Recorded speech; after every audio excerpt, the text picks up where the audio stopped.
Hi, welcome to subramani.com. We make smart people richer. You've heard this before? Okay, I run a blog called subramani.com. I'm on Twitter, I'm on Facebook as PV Subramaniam, and on Twitter again I'm Subramani. So here I'm doing a series of programs on short programs as possible on retirement. And I'm starting by saying, what is retirement? So retirement is what? Is it a sum of money or is it an age? Well, it's a combination of both. Depending on your profession, you retire. So at 19 you retire if you're a gymnast, and at 91 you retire if you're a politician. If you're a businessman, maybe 85. Well, we're talking only of voluntary retirement. So a cricketer retires somewhere in his 30s or his 40s. Well, there are tennis players like Federer who go on into maybe their 40s, and there are actors who can go on into their 60s, right? So it depends on the profession, but largely your very demanding sport means a younger age for retirement. Now let us look at what is voluntary retirement. All of this is not voluntary retirement. You reach a particular age and you have to retire.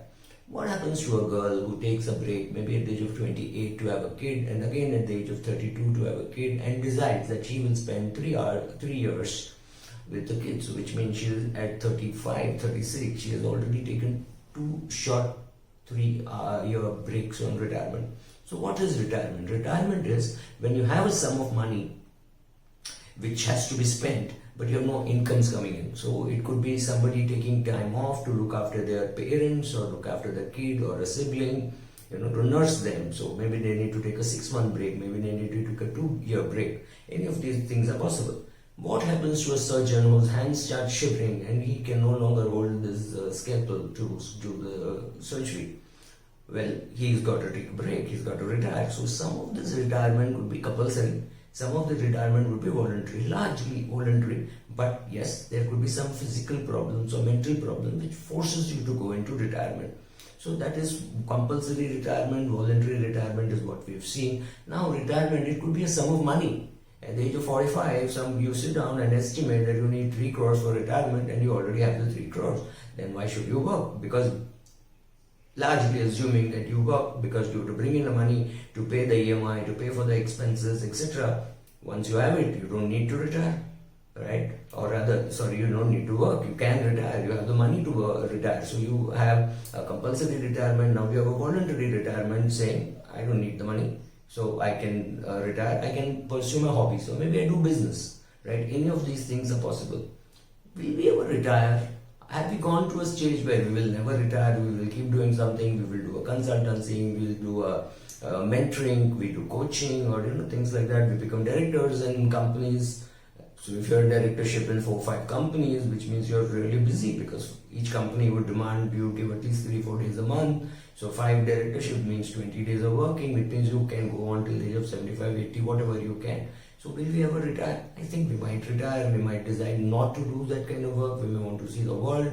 We may have some other hobbies which we want to pursue, which we couldn't pursue when we were younger. So all those things are possible. So what should you do if you reach a particular age when you have to retire, either voluntarily or involuntarily, and you don't have enough money? Well, that's tough. Then what you do is you try to push back the retirement a little. You try to live on less, and you start praying that your portfolio does well and you have enough money to pull on. So you reduce your expenses. But when you keep reviewing your retirement at 35, 40, you realize that I need to maybe cut down my expenses and build up my portfolio. I know I'm going to live long. That's another risk that we run today. Visualization helps. Sit down and visualize, am I going to be in Goa? Am I going to be in my village? Am I going to be in Bombay? Do I want to be in a big city? Do I want to be in a small place? Do I want to remain in a semi-village or semi-urban kind of a place where hospital may be half an hour away, but then you got peace of mind. You don't need a hospital every day, but you have your temple, you have your mosque or whatever you want to. You have friends around you, you have your hobbies. That could be another way to look at retirement. So this is largely session 1, class 1 on what is retirement. So retirement is voluntary. Sometimes it could be compulsory. It depends on your age, it depends on your profession, and it depends on the sum of money. So let's say you have 5 lakhs of expenses at the age of 60 or maybe at the age of 55, and you have read, and you will continue. I'll talk about it. You will hear about it that you need 30 times your annual expenses. So your annual expenses are 5 lakhs.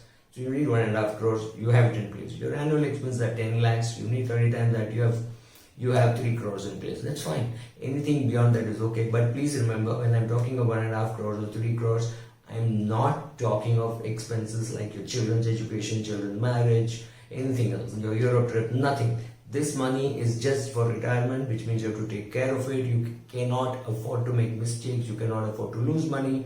This money will be kept in some places, different places, maybe an annuity bank, a mutual fund, and you will be able to withdraw regularly and spend on it for their retirement. And hopefully, we will make sure that the money lasts more than you and your spouse. That's the very important thing. You cannot exhaust your money even one day before you die. It has to last at least one day after you die. So that much you have to be careful. You cannot afford to make mistakes in managing this money. Thank you. See you later with the second episode.